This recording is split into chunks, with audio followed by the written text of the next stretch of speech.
Welcome back to my backyard snack yard. I'm just about to go out and hang up some laundry. This is my little courtyard, which is really protected from winds, and it's a bit of a sun catcher too. It's the sunniest spot in my garden, so I've really filled it up with lots of plants that need more sunshine. But it is a bit risky because they do tend to get whacked by the laundry as it spins round, so not ideal. And the plants have all grown a lot, so they're kind of really filling up this area. Here's my little French fig that I grew as a cutting when I picked him in my sister's garden. I picked a little branch 2 years ago now, so he's doing well. He's actually got some little figs here. He did have some bigger ones, but they fell off. I don't know why. Maybe something picked them off, not really sure. But yeah, at least he's got something coming now. Also one down there. He's a very little fig tree, but he's doing well.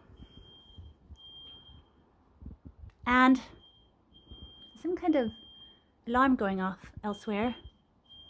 Not sure what that is, but let me just pause for a second. Well, we got that beeping to stop. And here we have my Fuchsia boliviana.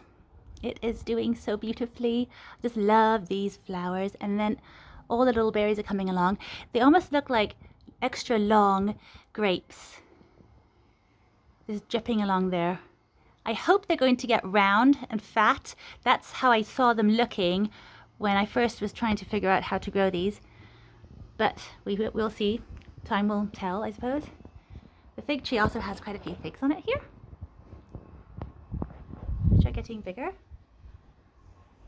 Look at that.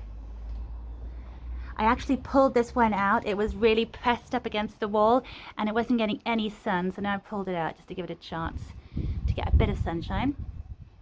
Oh, we've got the fig vine here. This is supposed to be a beautiful strawberry grapevine, and it had some wonderful fruit last year, but this year it hasn't had a single one.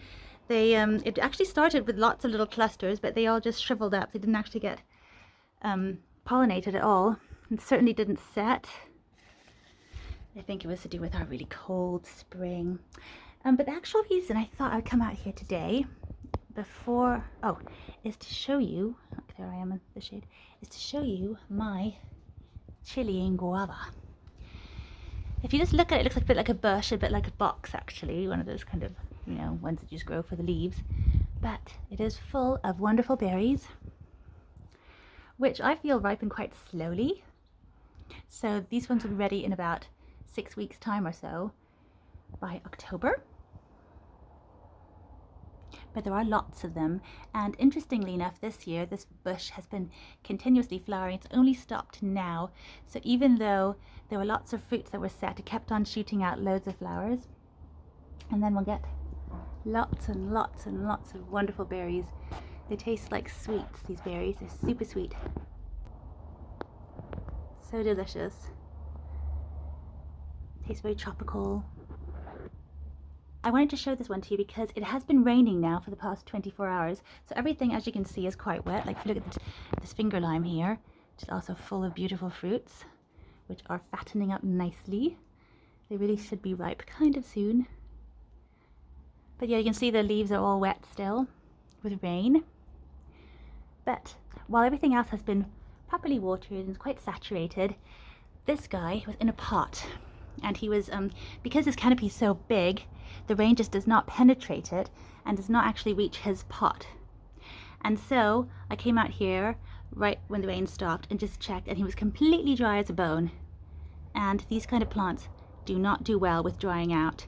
They really would rather have wet feet than be too dry. And I found that one year when I wasn't watering them too much, I thought they wanted to dry out between waterings. And then it turned out that the one that was actually sat in water was much happier, much more productive than the one that was drying out in between waterings. So it's so important to come out here when they're in pots, especially when they're quite pot bound like this one, and just give them a good drink. I really have overly watered him now. You can see he's run right through to the bottom, and so he's properly watered for the day. It's crazy that there can be that much water coming down from the sky and it just does not reach the pots at all. So I just thought I'd make a little note of that in case you have a Chilean guava growing. It can really damage them if you let them dry out, and that'd be such a shame because these fruits These berries are so worth growing. They're so tasty.